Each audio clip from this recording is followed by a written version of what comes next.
How you doing? Good, how are you? Good. You feel refreshed? I do. Yeah, it's always, that Thursday night game is always, depending on where you get it in the season. You know, if you get it late, you're kind of going in banged up. But if you get it early enough, it's kind of having like an extra bye week. And especially this early on, you know, we've had some injuries, so get some guys healthy and for us to kind of hit a reset button and get ready to go. It was mentioned that you guys are discussing what you want to do as a team on Sunday. And what have those discussions been like, and what's your opinion of it, and what have you got to contribute to it? Yeah, well, we have like a leadership council, and we sat down and talked with it, or talked everybody together with Kyle and John, and you know, came up. We're still deciding what it's going to be, but I think you know, for me, because I don't want to kneel for the national anthem doesn't mean that I can't support my teammate and brother that feels like he wants to. So I think whatever we do, we're going to do as a team. I think that's the great thing about America. Everybody is entitled to their own opinion, entitled to do what they want to do. And I think the one problem is a lot of people, if you have a different opinion, you dislike them or you hate them because they don't see things the same way you do. I've always said this, and I did an interview during training camp on the radio. If everybody got to experience playing and being in an NFL locker room for a year, I think our country would be so much better. You get to experience people from all different parts of the country, inner city, country, you know, maybe grew up rich, maybe grew up dirt poor. I've played with guys that are atheist, Christian, Muslim, you know, Hispanic, black, whatever. And the one thing is you get to know these people and enjoy them for who they are. And trust me, I don't always see eye to eye with their views or their opinions, but you come together towards a common goal and you learn to respect and love them as your brother. And I think, you know, if people were just more willing to be accepting of other people's opinions, you don't have to agree with them. You don't have to always go along with it, but that doesn't mean you have to hate them, that you have to be so divided. And, you know, having two kids at this time and the way the world is going, it's scary because I think it's becoming more and more divided. And I think for us, if we can show some kind of unity as a team, you know, I may not do the same thing that they do as far as, you know, taking a knee, but I can support them, and that's their right to do that, and that's their opinion. And I think if we can show more unity instead of being divided, I think that's what the world needs now more than ever. So I think for me, you know, whatever we decide to do, we're going to do as a group, as an entire team, and you know, not force someone to do something that they don't want to do, but also support people who want to do something that they may want to do. Did you watch much ball on Sunday?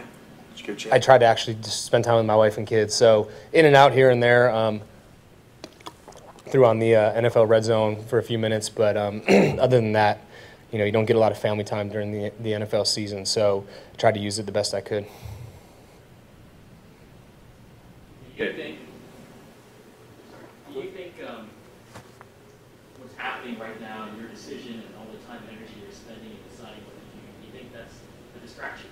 Well, I'd like to spend it on football, but I think it's an important thing that's ongoing, and especially when it gets called out by the president, I think you have to address it. I mean, you have to go in with some sort of plan. I think you saw that around the league.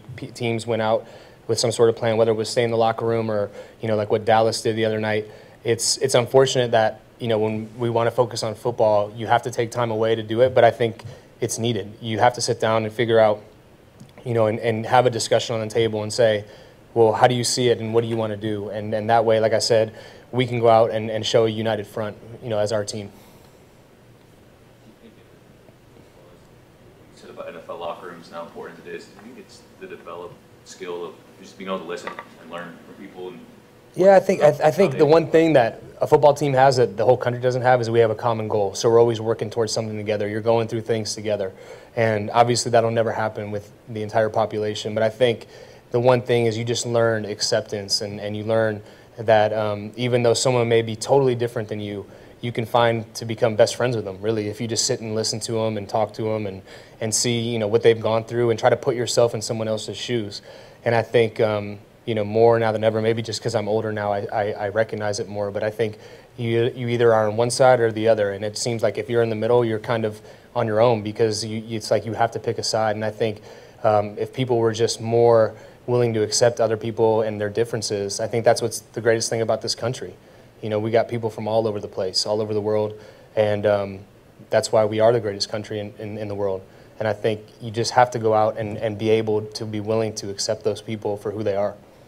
You talked to Eric since you've been here about some of these issues that he has been protesting, and what things have you learned from him, if you have talked? Yeah, I think more so like in a group setting. I never really have talked to him one-on-one, and you know, more so it came out the other day when we were trying to decide what we wanted to do. And I think the one thing that he emphasized to us is he's not doing it in any disrespect to the flag, to the military. It's for those people who don't have a voice to stand up and say something. And I think you know, it's funny because being a professional athlete, I think a lot of people look at us as, you know, quote unquote celebrities. I've never really felt that way about myself, but when you, in the grand scheme of things, you have a platform to stand up and say something, and people will listen. And I think, you know, what Eric has done is taken his celebrity, or whatever you might call it, and try to put it to good. And I think it's been, you know, obviously analyzed to the nth degree, but I think what he emphasized to us as a leadership council is it means no disrespect to the flag, it means no disrespect to the military, the people who have, you know, fought to be able to give him that right. It's for him trying to, you know, do something for the people that don't have as big of a voice as he does. You know, maybe make the argument of what he's doing is kind of patriotic, because he's just trying to make things better in terms of Sure. quality. Yeah, I think justice. obviously, like I said, he's not trying to, you know, when he conveyed it to us, it's no disrespect to the flag, the anthem, the military. Like you said, he's trying to I think that's the thing, he's trying to make things better. And it's not to try to be divisive.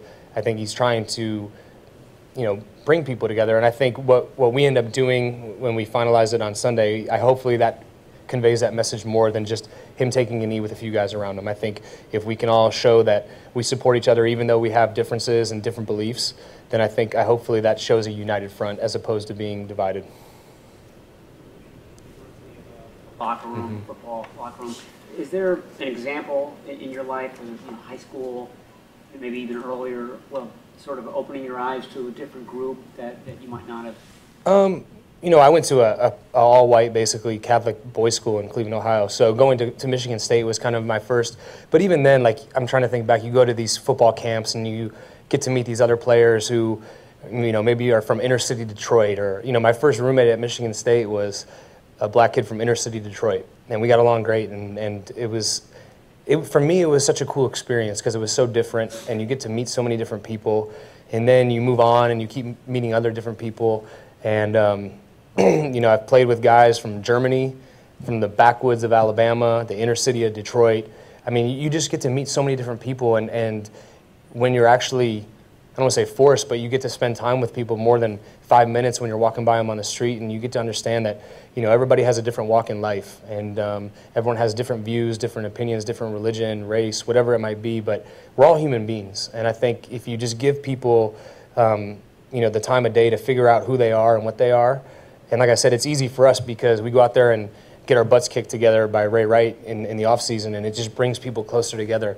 But I think in general, I think, you know, you have to be able to be accepting of people, and it's okay that someone might not see the same thing, see something the same way you do, but that doesn't mean you have to dislike them or hate them. You know, just appreciate them for who they are and move on with your life. You know, I think that's the one thing is, I think people get consumed so much on what other people are doing instead of just worrying about their own life. And I think that's another thing about football is you always try to worry about what you can control. I'm not going to worry about controlling somebody else's beliefs or opinions. It's not up to me to do. It just adds stress, really. You know, so when it comes to anything, I always just try to control what I can control and live my life that way. I'm looking ahead to Sunday. You guys had a lot more success. Thank you. A football question. You guys had a lot more success against the Rams on Thursday, but it still took a while for things to get going. So how do you get going on the road to avoid playing catch-up? Sure, I think, well, obviously, you just want to go out there and execute plays, whether it's a run play, pass play, get a rhythm, get that first down, and get things going. And, you know, just like any week in the NFL, it's always a challenge. I mean, you know, even watching, you know, the film from the Dallas game the other night, the score wasn't maybe what it exactly turned out to be. Dak made 2 great plays, getting out of the pocket and throwing the ball deep, and you know, that's basically 14 points right there. So it's going to be a challenge, especially on the road. It always is. And you just got to go out and keep executing. Sometimes it goes great, and you go right down the field and score. Sometimes you got to grind it out a little bit, get a feel for what they're doing, and then go and attack what they're doing. I know execute's the name of the game, but is there anything you can do with the script in particular just to feel like somehow get an early rhythm?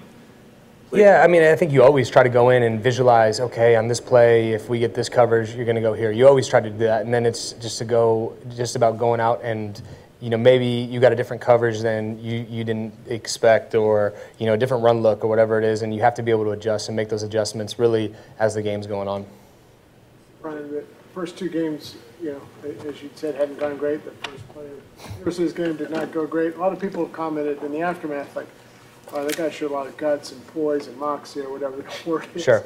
I mean, did you feel that? I mean, are you proud of the way? I mean, that could have. Well, I'm always going to play that way. I'm always going to play as hard as I can till the game's over. And I think you talk about not worrying about what you can't control. I can't control the previous play. I can only control what I'm doing on that play. And you know, that's the one thing is if you let it kind of linger and keep going, it could affect the way you play. And I think for me, the biggest thing was obviously that first play didn't go the way I wanted it to, but you come over, shake it off, and go to the next play. Figure out what the plan is, because you know you're getting the ball right back where you put him in that position, and just figure out what you're going to do on the next drive. I think that's the one thing is you handle the adversity and move on to the next play, and really that's all you can do. The more you get angry, the more you get upset, it's going to affect the way you play. Right. Bruce Arians has got a reputation for being very blunt with his players and media. Kyle kind of seems like he's following along that same path. You've been around Kyle for a long time. How do you appreciate a coach who is kind of straightforward and honest with you? Yeah, for sure. You never want someone to sugarcoat anything with you. You want, you know, directly from the source exactly what he's thinking, and that's been Kyle since the day I've known him. And I think he can't be a sugarcoat type of guy. He's going to give it to you exactly how he sees it right then and there. And for me as a player, I think you always want that. You don't want to be thinking, well, is he just trying to, you know, be nice about this? No, Kyle's going to be very blunt, right to the point, and say, hey, you messed up on this, or even, hey, great job on this. Now, when you get this play next time, I mean, it's all about, you know, getting right to it and not beating around the bush. And I think as a player, ultimately that's what you want. Sometimes the guy who sugarcoats it might make you feel a little bit better about things, but really it's just hiding what you need to get done anyways. Has there ever been a moment where you're like, boy, he's a little too honest here with him? I mean, there's been plenty of moments, but he's got the ability to rein it back in and get right to the next play, kind of what we talked about before, just, you know, fix what you can and then move on to the next one. What did he say after the first play the other night? Oh, he just said, hey, don't worry, man. You just keep letting it rip, you know, don't worry. It is what it is. I remember I joked with there was I think when they were reviewing the one play, I went up to Nickel Roby. I said, hey, man, good guess. You know what I mean? It's the first play of the game. We got our fastest guy going in motion, and he didn't move. You know, so good play by him. You know, the only thing I could have done is just throw it out in the stands. So, you know, he made a good play, and you just move on to the next one. Really, that's all you can do.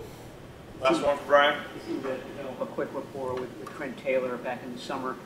What is it about him that makes him a really sort of trustworthy? Yeah, he's got a unique skill set, and then I think you know, you saw it on his touchdown, the way he was able to go out, break off the cut, and come back in so quickly. I mean, if you go back and watch that play, you see how fast he can get in and out of cuts, and that's what you look for in a guy who's trying to get separation, especially in man coverage. So he's done a lot of hard work as far as, you know, the one thing about guys like that is they can kind of get a little crazy with, you know, cuts and that, and he's kind of refined it and made it more smooth and more trustworthy, and that's, you know, it's paid off for him. He made a few big plays for us the other night.